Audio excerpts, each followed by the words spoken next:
Je pense qu'il y a essentiellement deux manières de trouver des idées.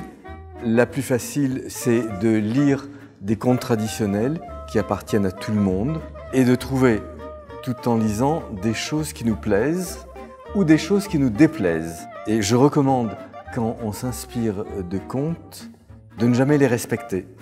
Aujourd'hui, c'est nous les auteurs, c'est pas eux, et il faut faire ce qu'on veut.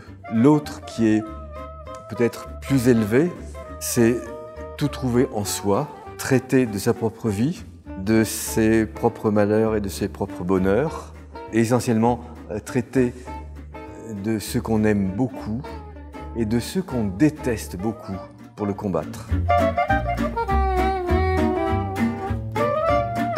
Si on fait des romans ou si on fait des bandes dessinées et qu'on a du talent, on prend une feuille de papier, un crayon et on fait un chef-d'œuvre.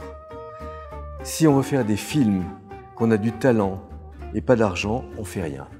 Par contre, quand on a un peu d'argent, on peut faire quelque chose.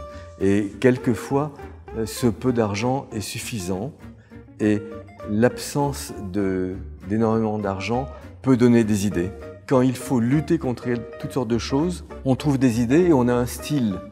Et quand je me suis mis à faire des silhouettes noires parce que c'était la technique la moins chère qui existe pour faire de l'animation, je me suis aperçu que c'était très beau et très riche, très fort. En fait, je l'ai découvert en faisant faire des ateliers à des enfants. J'étais au chômage et chaque année, je voulais changer de technique pour ne pas m'ennuyer, pour ne pas ennuyer les autres. Et une année, j'ai pensé, je vais leur faire de la silhouette noire. Et ces enfants, en une semaine, ont fait des choses sensationnelles. Ça se passait à Odense, la ville natale de Hans Christian Andersen. Donc c'est les enfants d'Andersen qui m'ont appris la silhouette. La bénédiction du cinéma, c'est que le cinéma dure et voyage.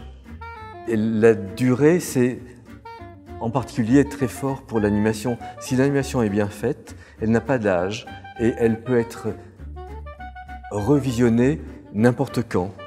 Je ne sais pas où sont mes films en ce moment, mais je sais qu'ils font le tour du monde et qu'en ce moment, quelque part dans le monde, des gens voient mes films et sont touchés.